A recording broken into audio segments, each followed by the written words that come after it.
Doctor Strange. I even gave myself the goatee for this. This is the only time you're ever gonna see me with a goatee. Just seemed the thing to do, I guess. So Doctor Strange is movie number 14 in the Marvel Cinematic Universe and the second film in its phase 3. And in this film we have Benedict Cumberbatch as Dr. Stephen Strange. He's a really good neurosurgeon and he's a dick. He gets in a car accident, he fucks up his hands, he searches for help, he ends up going to Kathmandu, learning the mystical arts, and now he's gonna learn to become a sorcerer. That's the basic gist of it. Alright, ever since this film was announced, I was like, alright, Benedict Cumberbatch should be Doctor Strange. He was my top pick. And guess what? He was born to play Doctor Strange because he was great. At first, he's a total prick. I mean, he's not as narcissistic as like Tony Stark or Thor were. He's just kind of a prick. I will admit though that his American accent was a little weird and it did take some getting used to. I mean, yeah, he did sound pretty much exactly like Greg House. Tilda Swinton as the Ancient One, who is like the master of all these mystic arts, the one who teaches Doctor Strange. You know, there's a lot of controversy around here. Oh my god, they cast a white woman in the role who that should be like an Asian male or something like that. Say what you want, but I thought she was great. She really nails that she is wise. Like, she knows, she's like Yoda. You know, there are scenes where the people was like, oh, I can't do this, and then the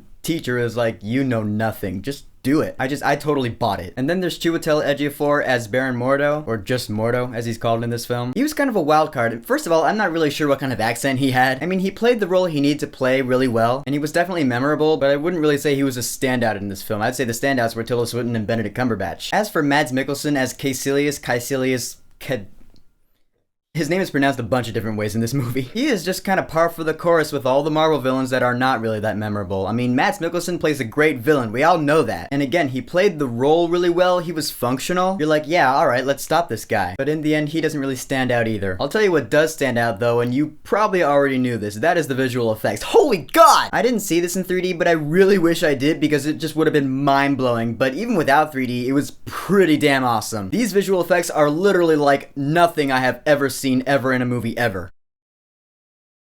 This is like the trippiest movie you could get.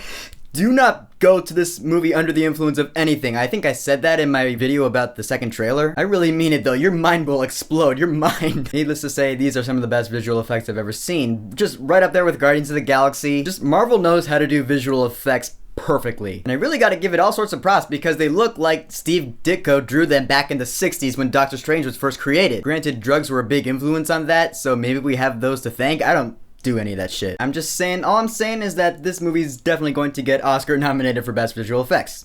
That's all I'm saying. Plus, this movie was also actually very funny. There was some big laughs in this movie, like these little, they're almost like one-liners, like these punchlines that would just kind of end a scene and like, oh yeah, that really worked. Sometimes just kind of shrugged off the jokes like, okay, that did not work so well, but most of them definitely landed, and there were definitely some big audience laughs. As for flaws, yes, this movie does have a couple of them. Oh yeah, Marvel movies are allowed to have flaws. Most of them do. In fact, all of them do. I felt the beginning of this film was a little rushed. Like, alright, in this scene we show that he's a good doctor, in the next scene we show that he's a dick, and then the next scene is a car accident. It's just like boom, boom, boom. I feel like that's all done in like the first 20 minutes. I wish that we would have spent a little more time establishing his character before he got into his car accident. And as much as I praise the visual effects and the acting and all of that, this really is just another origin story. We've seen many origin stories in the Marvel Cinematic Universe and really in superhero movies in general. I'd say it's most like Ant-Man, you know, he's caught in a jam, he ends up learning from a mentor how to do a specific thing, and one guy who used to learn under this mentor has gone rogue, so now we have to stop him. So yeah, this plot is pretty predictable. The score is really good though. It's Michael Giacchino. It has a really cool theme, you know, it uses harpsichord and really cool, you know, Eastern instruments. This is, you know, the